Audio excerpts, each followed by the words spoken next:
Salut à tous, ravi de vous retrouver sur Direct Course pour évoquer ce programme du mardi 12 août avec un quintet plus qui s'adressera à galopeur. Voici tout de suite ma sélection pour ce quintet plus d'Auvilley.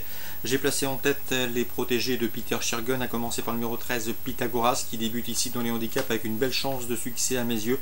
Un cheval qui avait bien gagné sur notre sol sur l'hippodrome d'Amiens en début d'année et qui ici pour son premier handicap a bénéficié d'un excellent numéro dans les stalles, ce qui peut lui permettre à mon avis de réussir d'emblée dans ce genre de tournoi. Le numéro 13 Pythagoras, mon préféré. Son point d'entraînement, le numéro 3 Théophilos, mérite d'être racheté. La dernière fois, il est très mal sorti de sa stalle. Il faut donc le racheter en confiance. Donc auparavant, il avait prouvé à plusieurs reprises qu'il fallait compter avec lui à ce niveau de compétition.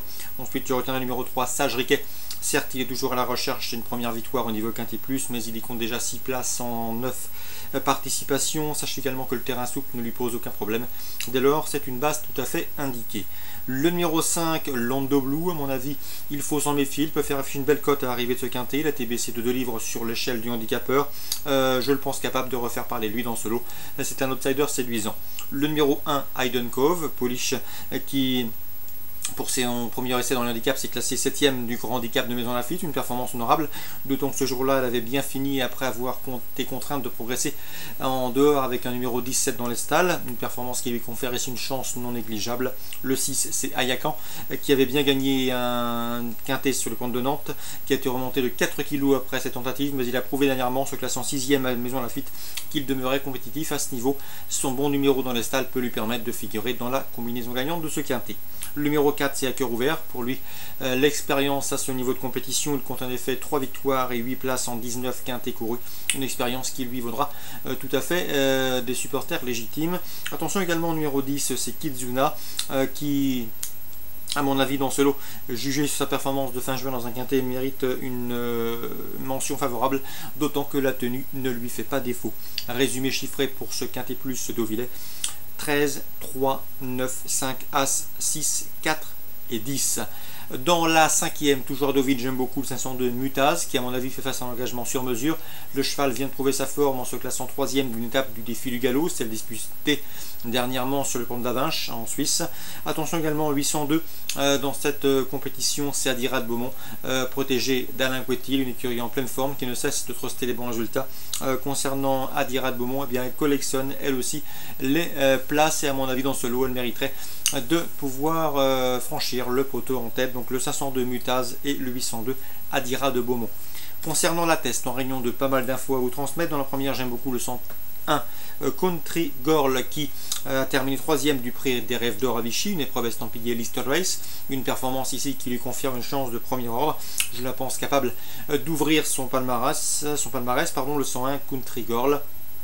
Dans la deuxième, le 201 Abou Sidra mérite et crédit. Jean-François Bernard, son mentor, lui a trouvé un engagement sur mesure. À mon avis, c'est l'opposition principale au 202 Cambio des Planes qui brigue ici une 4e victoire consécutive. Donc match à 2 a priori dans cette deuxième course du programme. 201 Abou Sidra, mon préféré, avec le 202 Cambio des Planes au mieux de sa forme actuellement. Dans la suivante, Thierry de Laurière semble détenir les clés de cette épreuve réservée aux chevaux inscrits au Studbook anglo-arabe, avec le 301 Brillante des Tanus qui a débuté victorieusement sur le pont de Royan et ce très facilement, une victoire très aisée. Malgré son manque d'expérience, elle devrait pouvoir répéter dans ce lot. Sa principale rivale sera sans doute sa compagne d'entraînement, le 307 Vision d'avenir. Thierry de Laurière m'a indiqué que c'était une pouliche à grande action qui progresse. Elle avait déjà bien débuté à Agen, c'était mieux la dernière fois, elle est proche de sa course. Elle va se plaire sur cette piste de la tête, c'est un anneau qui va favoriser son action et ses intérêts. Et dans ce lot, a priori, c'est 301 Brillante de Tanus qui manque d'expérience mais qui possède de la qualité, et le 307 Vision d'avenir, pardon, qui est proche de la course, devrait se tailler la part du lion. Pourquoi pas tenter un couplet ordre, voire un couplet gagnant placé avec le 301 et le 307. Dans la suivante, encore Thierry de Laurière bien armé avec le 406 Stella de l'Abbaye. Elle a été battue par Mozacha le 403 lors de leur dernière confrontation commune. Auparavant, elle avait battu Mozacha, la protégée de Guy Guillemin. Donc on s'annonce pour un nouveau match à 2 entre ces deux pouliches de qualité. Le 406 Stella de l'Abbaye D'après Thierry Delorière, elle peut prendre sa revanche sur Mozacha, puisque la dernière fois elle n'a pas été montée au mieux de ses intérêts d'Exit, l'entraîneur du Sud-Ouest. Ici, avec un meilleur parcours, elle peut donc devancer le 403 Mozacha. Donc 406 Stella de l'Abbaye, ma préférée, devant le 403 Mozacha. Concernant l'autre protégé de Thierry Delorière, le 407 Floride du Pecos, attention à elle. La dernière fois elle était devant, ce n'est pas une jument avec laquelle on peut adopter cette tactique. Cette fois-ci, on va patienter avec elle, on va la faire finir, et à mon avis, à ce petit jeu-là, en venant finir sur les autres, elle peut parfaitement se hisser sur le podium. Donc attention, 407 Floride du Pecos pour une place à belle cote sur le podium. Course ciblée, la test, c'est très simple. La première, la deuxième, la troisième et la quatrième.